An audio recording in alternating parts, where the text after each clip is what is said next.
Oink, oink, oink. Hey everybody! So I totally apologize if you can hear this leaf blowing action that's going on at the neighbor's yard. And if you can't hear it, well then I just apologize for nothing. So anyway, today I'm going to be filming one of those how I got that Instagram shot videos.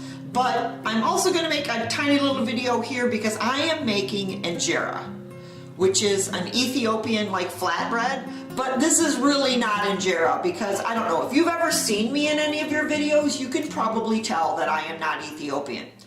I also like instant gratification, and I woke up this morning thinking, I think I'm gonna make Injera and something with some yellow split peas. And if you want to make Injera traditionally, it takes days because you have to make a starter and it's got to ferment. And I don't have time for all that. So this is going to not be Injera. I should just call it, this is not Injera, because it's not. But hopefully we're going to get something similar to Injera. So anyway, I already dumped everything in here. You didn't get to see me do that, but I can tell you what's in here, okay? So first off, we're using 1 cup of Tefff flour. Now, you can get Tefff, like Bob's Red Mill, they sell Tefff. Tefff is actually like a tiny, itty bitty little grain. It's like the smallest grain, I think, like the smallest grain on earth. But anyway, you grind it up, you get Tefff flour. So typical Injera, I think, is made with 100% Tefff flour. But here I am using 1 cup of Tefff, 1 cup of all-purpose flour, 2 teaspoons of baking powder, 2 cups of club soda. Now that's going to help give me my bubbly action without actually having to wait like 5 days.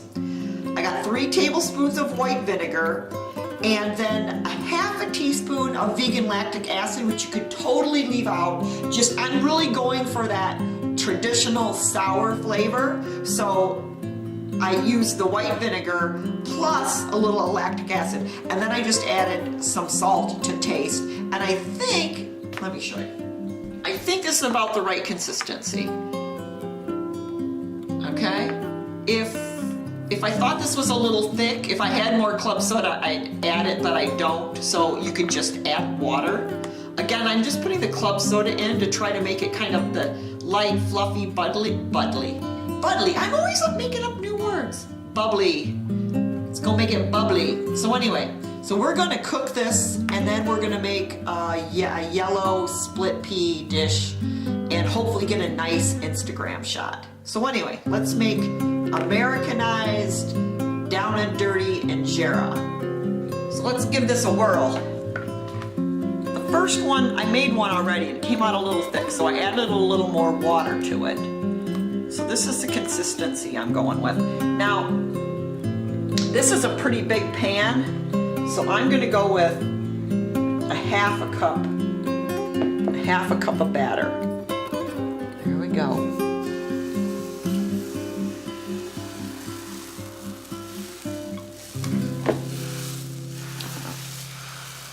Get that swirl. Fill that hole.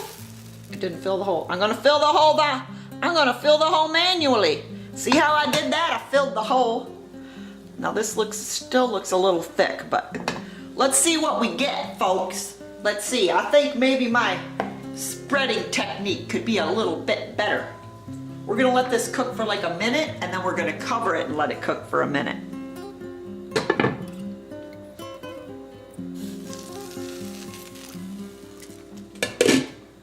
Right.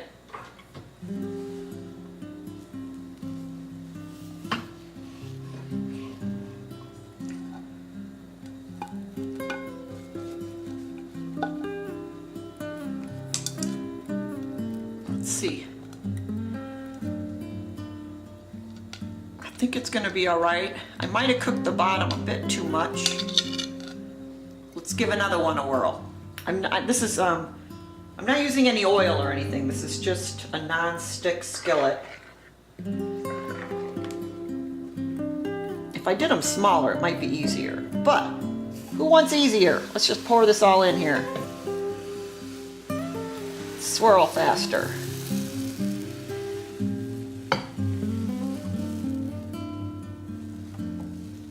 All right. I think I did better that time. I'm gonna go 1 minute. Now I'm gonna cover for a minute. Let go, little flatbread. Okay, there you go, baby. Oh, it's such a good, sweet flatbread. Yes, you are.